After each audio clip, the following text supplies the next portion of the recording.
በስሜት ሳይሆን በራእይ ተመሩ። ሁሉ ጊዜያችሁን አሸናፊ የምትሆኑት ስንፍናን ከእናንተ የምታስወግዱበት መንገድ ስሜታዊነትን መግደል ስትችሉ ነው።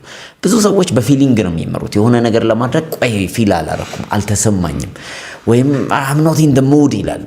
ግን በሙድ ሳይሆን በራእይ በዓላማ መንቀሳቀስ ስትጀምሩ ለምን ማድረግ እንዳለባችሁ ስለምታውቁ ተሰማችሁም አልተሰማችሁም ታደርጉታላችሁ፣ ትነሳላችሁ፣ እንቅስቃሴ ታደርጋላችሁ።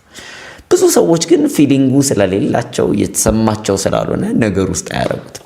ቶሎ ሪዘርቭ ያደርጋሉ፣ ራሳቸውን ይከለክላሉ። ይሄ ታውቃላችሁ የሰነፍ ሰው ምሳሌ ነው። ሰነፍ ሰው ህይወቱን የሚመራው ቆይ ደስ ሲለኝ ይሄን አደርጋለሁ፣ ሙዴ ሲመጣ ይሄን አደርጋለሁ፣ ብድግ ብሎ ድንገት የሆነ ነገር ያደርጋል፣ ደግሞ የሆነ ነገር አያደርግም። ብድግ ብሎ ድንገት ሲሰማው ይጸልያል፣ ከዛ ካልተሰማው ደግሞ አይጸልይም እንጂ መርህ የለውም። በየቀኑ ከዛሬ ጀምሮ ጸልያለሁ ብሎ በዓላማ ተነስቶ በራእይ ተነስቶ የሚያደርገው ምንም አይነት መርህ የለም። የሚመራው ፊሊንግ ነው እንጂ ፐርፐዝ አይደለም፣ ራእይ አይደለም። ምሳሌ ምዕራፍ 20 ቁጥር 4 ላይ እንደዚህ የሚል ቃል አለ። ሰነፍ በክረምት አያርስም፣ በጊዜው ግን ይለምናል እንጂ ምንም አያገኝም ይላል። አያችሁ፣ እርሻ የሚታረሰው ስሜት ስለተሰማችሁ በቃ አሁን ልረስ ስላላችሁ ሳይሆን ወቅት አለው፣ መርህ አለው።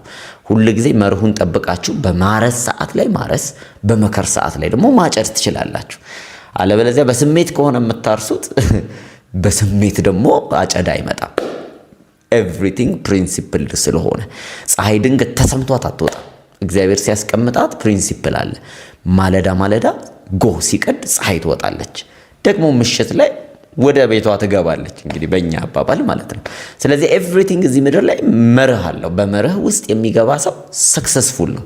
እስከዛሬ ድረስ ፀሐይ ሰክሰስፉል እንደሆነችው፣ ክረምትና በጋ ሰክሰስፉል እንደሆነው እግዚአብሔር የፈጠራቸው በመርህ የሚራመዱ ነገሮች ሁሉ ስኬታማ የሆኑት የሚጓዙት በስሜት ሳይሆን በመርህ ስለሆነ ነው።